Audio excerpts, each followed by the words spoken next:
Till today, we have seen multiple videos on Apache Superset installation. How you can install it on EC2, how you can install it under 5 minutes, and how you can install it on Ubuntu and so on. These videos are fine for normal production-based instances where your user base is very low, your reports are in very small numbers, and your data volume is very low. But what if your user base is growing and you need a bigger infrastructure? For such kind of production instances, you need auto scaling, you need high availability, you need to make sure you have proper redis, proper caching, and asynchronous task execution for which we are going to use Celery. In this video, we're going to see how we can install Apache Superset on AWS ECS, where everything is managed by a serverless infrastructure such as ECS using Fargate. For those who are new here, hello, my name is Shantanu and I'm working as data architect for past 3 years and data engineer for past 4 years. Let's deep dive into this architecture. This is our VPC that is set up. Let me get the pane. So this is our VPC. Inside this VPC, we have three different things. One is your public subnet and two of them are our private subnets. I'll come to public subnet later. We will start with this last private subnet where we can see we have a PostgreSQL and Celery Redis. In this PostgreSQL, you can see it is connected to Superset Web. This is something where we are going to store persistent metadata storage that is required for Superset. This will not contain supersets or the data that you want to pull into superset for reporting. Rather, this is a storage where you are going to store your persistent storage, such as which is required for which is required for superset to operate properly. The things like roles and users, those superset needs, and so on. So that kind of storage is stored in this persistent storage. Then we have superset bit, which is nothing but a heartbeat that checks if everything is working fine in terms of Celery. So I will not go into details of what is Celery and so on. Then we have worker. This worker is the one that is actually responsible to pull the data and show it. Then we have a web server. This is where the superset is hosted. And then this superset is connected to your PostgreSQL as we discussed earlier. Now, when someone wants to connect to Superset, they will never be able to connect to Beat and Worker. You don't need that. The only thing that you need to connect is web. These web containers can be scaled automatically, or you can set up one and so on. So for this demo, we are just going to set one because we don't need that much.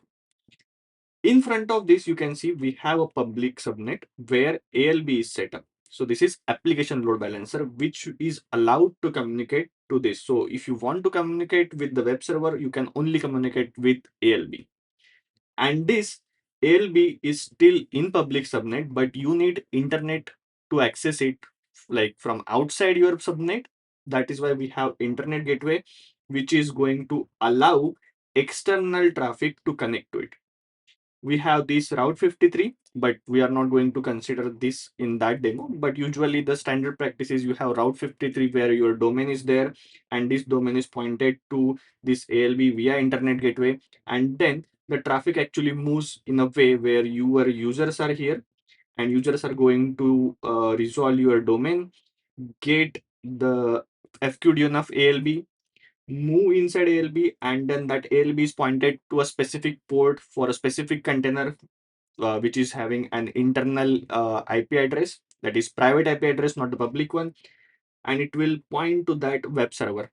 Once you have web server and if you are querying something, it will create an entry into the Redis, and this Redis is being read by this worker, which will check, okay, now we have an entry, we need to pull something. It is going to go to via NAT gateway to external databases and then pull that information. So this is overall architecture. I have kept this into a GitHub, and then even the design draw.io file in that GitHub, in the same GitHub. I'll put the link into description. Let's move into the code part. So this is our GitHub repository where everything is placed. This is the YT assets one, the old one that I am still using. And you can see here the same architecture is placed, and this is the draw.io file. Inside this, you will find Terraform. and then you will see all the modules and variables. So variables is nothing but all the things that you need to configure, such as what is the region, what is the project name, any environment like tags you need to set up, what is the superset image, and so on.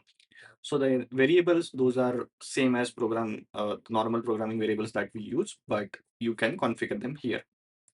Then you have a main file which is going to orchestrate everything, all the things that you need, such as your modules, such as VPA, VPC, ALB, RDS, and Redis. So those are all being imported here from somewhere else. So from where? It's going to be here. Again, for each of the modules that we saw in the architecture diagram, you will find one folder, and inside these three things: main, outputs, and variables. So main is something that is being used for everything that needs to be orchestrated or done. And then the variables that you can configure, and output is something that you will get at the end. So everywhere you will see this same structure being used. Now here, let me go back to Terraform. Here you will see output. So what it is going to output us, it is going to use app URL, the one that domain that we saw, but it is not being used. So we will just use ALB's DNS name. Then I was experimenting with Cloudflare, that I will probably do in next video or upcoming videos. Then what is going to be the ECS cluster name and everything. So whatever it creates, it is going to output it here. That then we can see it in terminal. So that is it for this part. Let's move and set it up. So you just need to go here and just clone this repository and then move inside your, let me show you. So this is the repository, and then you need to move inside Terraform, which is here. Let me copy that and CD here. Now you are here, you can see everything.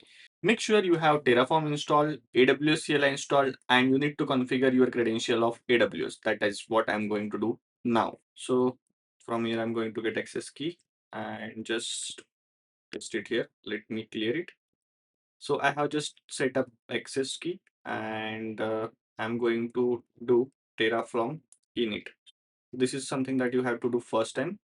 And once it is initialized, you can simply do Terraform plan, or you can skip it and just do Terraform apply. Usually what I do whenever I do these kind of experiments with someone new, I'll do Terraform plan with output, and then try to get estimate out of it, what is going to be the cost, and then I'll go ahead with the same plan output file and then do apply. But this is something that I created, so I trust it. So I'm going to just do Terraform apply. There are a couple of things those are going to go wrong here that I know, because I created a secrets manager and it is not deleted for 30 days. So it is going to fail there. I'm going to restore it and then import it. You don't need to do that because your instance would be new.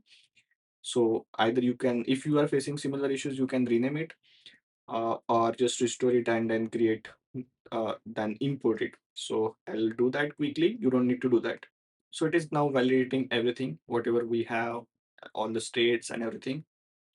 One more thing I like to do is I create an S3 bucket where I place my state file, because if someone else is working, then both of us or everyone whoever is working on this project will use same state file. But again, I don't need to worry about that in this project. If you need, you can definitely tweak, or you can ping me. I'll tweak it here if you need. 2,000 years later. I faced that issue. I just restored and imported that, and then now you can see we are app URL is here. We can try to open it, and it shows service temporarily unavailable. So we can go back to our AWS portal. Let me log into the account and Elastic Container Services, and then here you can see our web is going to be running. So let's wait. It is showing in progress. In the meanwhile, I'll show you another thing, that is secrets manager. So whenever we initialize anything, so we need to put our secrets here, like the credential and so on. So I'm just going to retrieve the secret. You can see our database URL is here, our Redis URL is here, superset admin password is here, and secret key is here. So configuration part is kept here. And then We are going to wait till this is properly up and running. So now it is running. We should be able to see it in some time. Okay, I don't need to do that. It is running. Admin and the password will be in secret manager that we saw earlier. Let me just quickly copy it